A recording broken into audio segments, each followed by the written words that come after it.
هەرچەندە ئێستا چەندین پرسی چارەنووساز و نیشتیمانی و گرنگ هەیە کە پەیوەستن بە خاک و قوتی هاوڵاتیان و پێویستیان بە فشاری مەدەنی هاوڵاتیان و شەقام هەیە بۆ سەر حکومەت و لایەنە پەیوەنددارەکان بۆ ئەوەی بێنە سەرخەت و ئەو کێشانە چارەسەر بکەن وەکو کێشەی کەرکووک و ناوچە جێناکۆکەکان و نەبوونی موچە و پێکنەهێنانی حکومەتی تازە. بەڵام هاوڵاتیان لەو نێوەندەدا بێدەنجیان هەڵبژاردووە. چالاکوانێکی مەدەنیش دەڵێت ئەو بێدەنجەی هاوڵاتیان زەنگێکی مەترسیدارە بۆ ئایندەی کوردستان. دەبێت هیچ هۆکارێک پاشەکشە بە هاوڵاتیان نەکات لە ئەنجامدانی چالاکی مەدەنی.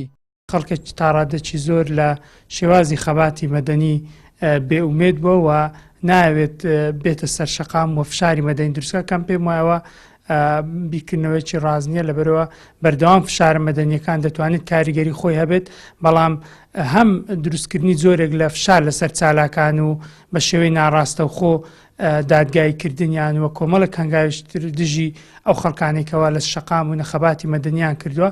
ئەوانە بە ڕێگایەک بەکارهێنراون بۆی کە خەڵکیتر چاوترسێن بکەن و لەگەڵ ئەوەی کەەوە کارەکان تر باسمان کردوای کردوکەوە بە گشتی خەڵک ئێستا لە خەباتی مەدەنی سار بێتەوە کە ئەمە لە ڕاستیدا زەنگێکی مەترسیدارە، چونکە کاتێکە دەسەڵات هەست بکات فشارەکان لەسەری کەمتر بۆتەوە خەڵک بەو شێوەیە چاودێری ناکاوە لە کاتە توندەکان هەڵوێ زۆر ناگری ئەوە کاریگەری خراپی دەبێت و ئەوان پەراوێزی ئازادی بەرتەسکتر دەکەن. ئەو دۆخە بێدەنجەی لە ئێستادا کۆمەلگەی کوردی گرتوتەوە، تەنها خەڵکی ئاسایی نەگرتوتەوە، بەڵکو ئەو چین و توێژانەشی گرتوتەوە کە پێشتر چالاکوانی خۆپشاندان و دەنجی ناڕەزایی شەقام بوون.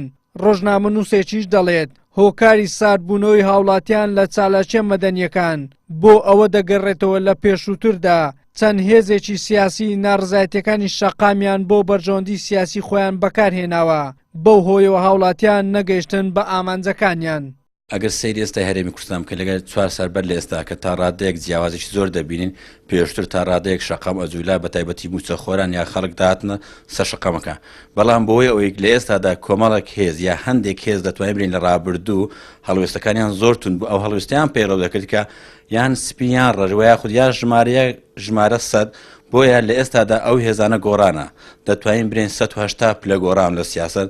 ئەمە بۆتە بەشێکی ئەوەی کە خەڵک ناومێت بی. ئەمە هۆکارێشتری بەوە دەگەڕێتەوە کە هەرێمی کوردستان هاوڵاتیان دابش بوون بەستە هێزە سیاسیەکان بە تایبەتی ئەو دوو هێزە سیاسی دەسەڵاتدارە توانیوتیان تا ڕادەیەک دەنجی خەڵک بکردن و خەڵکێک سوودمەند بووە لەوان بۆیە ناتوانن بێنە سەر شەقام داوای مافی خۆیان بکەن. بەڵام خاڵێک کە زۆر گرینگە و جێگەی ئەسەف ئەوەیە کە زۆر جاروێ لەسەر پرسە نیشتیمانیەکان کە تایبەتە بە هەموو کۆمەلگا تایبەتە بە نەتەوەی کورد لەمەشدا خەڵک کەم تەرخەمە. ئەوەی کە لە ئێستادا لە هەرێمی کوردستان دەبیندرێت هیچ کام لە ڕووداوەکاندا کاریگەری گشتی دروست ناکەن و شەقام نەهەژێنن.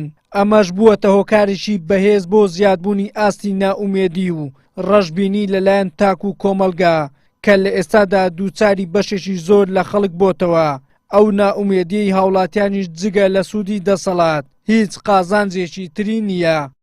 وەلی سەلیم، کەناڵی ئاسمانی پێم، هەولێر.